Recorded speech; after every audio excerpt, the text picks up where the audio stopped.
Hi అండి. Welcome back to our channel. ఎలా ఉన్నారంతా? మీరంతా ఎలా ఉన్నారో నాకైతే కామెంట్ సెక్షన్‌లో కామెంట్ చేయడం అస్సలు మర్చిపోవద్దు. సో, ఈరోజు ఈ వీడియోలో నేనైతే పప్పు చెక్కలు లేదా నిప్పట్లు ఎలా చేయాలో నేనైతే ఈరోజు సింపుల్‌గా, ఈజీగా ఎలా చేసుకోవాలో నేనైతే చూపిస్తాను ఈరోజు వీడియోలో. ఇంకా లేట్ చేయకుండా వీడియోలోకెళ్ళిపోదాం. సో, పిండిని కలుపుకునే కన్నా ముందే మనం ఒక మసాలా అయితే ప్రిపేర్ చేసుకోవాలి. దానికోసం ఒక మిక్సీ జార్ అయితే తీసుకొని దాంట్లో కొంచెం సాల్ట్, మీ స్పైస్‌ని బట్టి పచ్చిమిర్చి యాడ్ చేసుకోండి. అలాగే కరివేపాకు, కొంచెం కొత్తిమీర, అలాగే జింజర్ ఉంటే మీరు జింజర్ వేసుకోవచ్చు. లేదు అంటే జింజర్ పేస్ట్ అయినా యాడ్ చేసుకోవచ్చు. అలాగే జీలకర్ర. చాలామంది ఆనియన్స్ కూడా యాడ్ చేసుకుంటారు కొంచెం మసాలా చెక్కల్లా చేయడానికి. బట్ నేనైతే ఆనియన్స్ అనేది యాడ్ చేయలేదు. అండ్ సో, ఇప్పుడైతే ఇంక మనం మిక్సీ చేసుకోవాలి. సో, మిక్సీ అనేది లైక్ చాలా ఫైన్ పేస్ట్ లాగా చేసుకోవాలి. ఇప్పుడైతే ఇంకా మనం ఏదైతే పిండి కలుపుకోవడానికి కంఫర్టబుల్ ఉండే గిన్నెనైతే తీసుకోండి.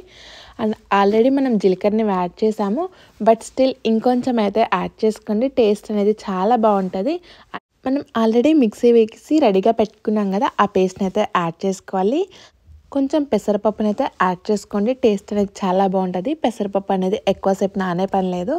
ఎక్కువసేపు నానితే మళ్ళీ పిండి అనేది జావ్ అయిపోతుంది. దీని ప్లేస్లో మీరు పచ్చిశనగపప్పు వేసుకోవచ్చు, లేదా సగ్గుబియ్యం కూడా వేసుకోవచ్చు. బట్ ఓన్లీ ఒక్కటే టిప్ ఏంటంటే ఎక్కువసేపు అయితే నానకూడదు. సో, పచ్చిమిర్చి అనేది కొంచెం వెంటనే తగలగానే మంట పుడుతుంది కదా, సో అలా కాకుండా మీరు చేతితో కాకుండా ఇలా స్పూన్తో కానీ ఏదన్నా గరిటెతో కానీ కలుపుకోండి. అండ్ ఇంకొకటి ఏంటంటే మీరు బటర్ కానీ లేకపోతే వెన్నపూస కానీ బాగా కాగే ఆయిల్ కానీ ఏదైనా వేసుకుంటే ఆ చెక్కలు అనేవి చాలా క్రిస్పీగా వస్తాయి, చాలా బాగా టేస్టీగా ఉంటాయి. నేనైతే బటర్ యాడ్ చేశాను. అలాగే ఇంకొకటి ఏంటంటే హాట్ వాటరే, అట్లీస్ట్ మరీ కాలే వాటర్ కాకపోయినా వామ్ వాటర్ అయితే వేసుకొని కలుపుకోండి. పిండి అనేది చాలా మెత్తగా చాలా బాగా వస్తుంది. అండ్ వెంటనే వేయగానే చేతితో కలుపుకుండా ఇలా గరిటె అయితే యూస్ చేయండి. వేడి వాటర్ అలాగే మనం ఆయిల్ కానీ బటర్ కానీ కరగబెట్టి వేస్తాం కదా, హ్యాండ్స్ అనేవి కాలకుండా ఉంటాయి. ఇప్పుడైతే ఇంకా అసలైన మన ప్రాసెస్ అయితే వస్తుంది. ఇప్పుడు ఏంటంటే పిండిని ఎంత సాఫ్ట్ కలుపుకోవంటే మీరు ఎంత బాగా కలుపుకుంటే అంత బాగా అయితే వస్తాయి. చెప్పాను కదా ముందుగానే, కంఫర్టబుల్గా ఉండే గిన్నెనైతే తీసుకోండి. అండ్ ఇంకొకటి గుర్తుపెట్టుకోవాల్సిన విషయం ఏంటంటే ఎక్కువ వాటర్ అయితే వేసుకోవద్దు. పిండి ఎంత వీలైతే అంత గట్టిగా కలుపుకోవడానికి ట్రై చేయండి. కావాలి అంటే మళ్ళీ మనం వాటర్ వేసుకొని ఆ పిండిని అయితే కలుపుకోవచ్చు. కానీ ఒక్కసారి పిండి అయితే జావ అయితే మళ్ళీ కలుపుకోవడం అనేది కష్టమవుతుంది. ఎందుకంటే ఆల్రెడీ మనం ఇంగ్రీడియంట్స్ అన్నీ యాడ్ చేసుకుని ఉన్నాం కదా. సో ఇది వచ్చేసి బిహైండ్ ద సీన్స్ అనుకోండి. So ignore my face and everything. So ఇక్కడైతే ఎంత గట్టిగా కలుపుకుంటున్నానో అంత గట్టిగా అయితే కలుపుకోండి. సో మీకు ఒకవేళ మీరు తీసుకున్న బౌల్ కానీ గిన్నె కానీ ఏదైనా కంఫర్టబుల్ లేదు అనుకుంటే కొంచెం కొంచెం పిండిని అయితే ముద్దలుగా చేసుకొని ఇలా నేను చూపిస్తున్నాను కదా, ఇలా అయితే కలుపుకోండి. అంటే చాలామంది ఇప్పుడు సపోజ్ ఇక్కడ ఉండే వాళ్ళే ఉంటారు, మాకంత పెద్ద పెద్ద గిన్నెలు అయితే అవైలబుల్ ఉండవు కదా. సో అలాంటి వాళ్ళు ఒకసారి మొత్తం కలుపుకొని వాటర్ అనేది తక్కువగా యాడ్ చేసుకొని మళ్ళీ అయితే కలుపుకోవడానికి ట్రై చేయండి. ట్రస్ట్ మీ, ఇవైతే ఎవరైనా చేసుకోవచ్చు. నేను కూడా అసలు మ్యారేజ్ ముందు ఎప్పుడు చేయలేదు. బట్ ఇంకా చేస్తూ ఉండే కొంచెం అలవాటు అవుతుంది కదా, మీరు కొంచెం పిండితోనే ట్రై చేయండి, చాలా బాగా వస్తాయి.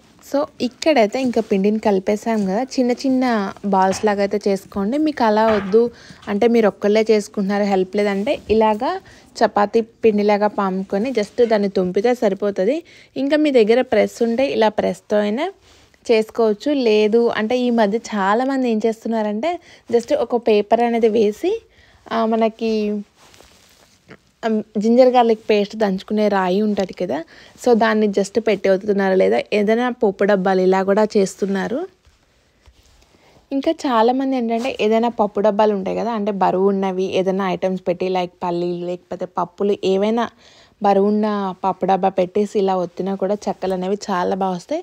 ఇంకా చాలామంది ఏంటంటే చేతి చెక్కలు కూడా చేస్తారు. బట్ చేతి చెక్కలు కూడా అప్పటికప్పుడైతే బాగుంటాయి. కొన్ని రోజులు మనం ఇలా ఫెస్టివల్స్కి చేసుకునేటప్పుడు ఎక్కువ క్వాంటిటీలో చేసుకుంటాం కదా, అలాంటప్పుడు అంత బాగా అయితే అనిపించవు ఎక్కువ రోజులకి ఉండడానికి. అండ్ సైజ్ కూడా కొంచెం పెద్దవే చేసుకుంటే బాగుంటుంది.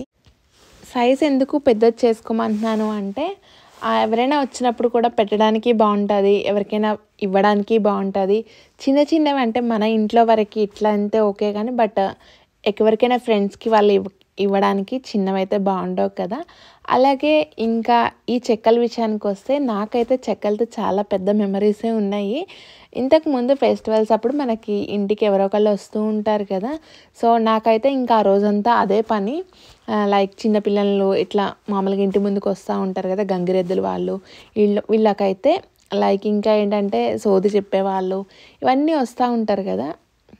సో వాళ్ళకైతే ప్రతిరోజు ఎప్పుడు అంటే ఈ ఫెస్టివల్ సీజన్ అంతా వస్తూనే ఉంటారు.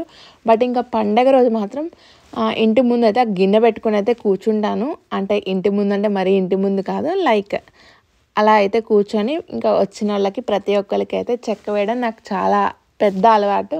ఆల్మోస్ట్ నేను ఇక్కడికి వచ్చే వరకు కూడా నా అయితే ఎవరికైనా వేస్తూనే ఉంటా వచ్చిన వాళ్ళందరికీ. నాకు తెలుసు మీలో కూడా చాలామందికి ఇన్ కేస్ మీరు విలేజ్ బ్యాక్గ్రౌండ్ అయితే ఇదే స్టోరీ మీ అందరికి కూడా ఉండే ఉంటుంది కదా.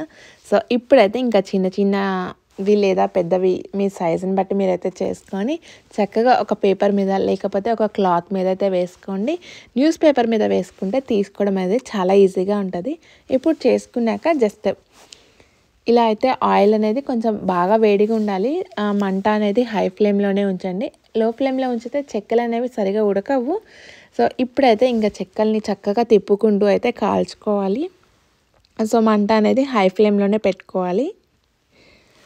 సిమ్లో పెడితే ఏమవుతుందంటే ఆయిల్ అనేది పీల్చుకుంటుంది. మ్యాక్సిమం అసలు చెక్కలు అనేవి ఆయిల్ పీల్చుకోవు. సో ఇంకా ఎవరైనా కొత్తగా వేస్తున్న వాళ్ళు ఆ ఆయిల్ అంటే భయం ఉన్న వాళ్ళైతే మీరు హస్తం గెంట అంటారు కదా, రైస్ ఏదైనా గెంట, సో ఆ గెంట మీద ఇవన్నీ వేసుకొని చక్కగా ఒక్కొక్కటి అయితే వేసుకోవచ్చు. ఒకసారి అయితే ట్రై చేయండి. సో మొత్తానికైతే ఈ కలర్లోకి వచ్చినాక మనమైతే తీసుకొని ఒక జల్లెడ గిన్నెలో కానీ ఇలాంటి వాటిల్లో వేసుకుంటే ఏదైనా ఎక్స్ట్రా ఆయిల్ అనేది బయటకు అనేది వస్తుంది. సో ఇదండి, చాలా సింపుల్గా చెక్కల్ని లేదా నిప్పట్లని చాలా బాగా చక్కగా చేసుకోవచ్చు. ఇదండి ఈరోజు మన వ్లాగ్. ఈ వ్లాగ్ అయితే మీకు నచ్చింది అనుకుంటున్నాను. నచ్చితే కనుక ప్లీజ్ లైక్ చేయండి, అలాగే మీ ఫ్రెండ్స్ అండ్ ఫ్యామిలీకి షేర్ చేయండి. Thank you so much for watching. అలాగే ఈ వీడియో అయితే మీకు నచ్చింటే ప్లీజ్ సబ్స్క్రైబ్ చేసుకోండి. పక్కనే ఒక బెల్ సింబల్ ఉంటుంది, దాన్ని క్లిక్ చేసినట్టయితే నేను ఎప్పుడు వీడియోస్ పెట్టినా మీకైతే నోటిఫికేషన్ వస్తుంది. Thank you so much for watching అండి.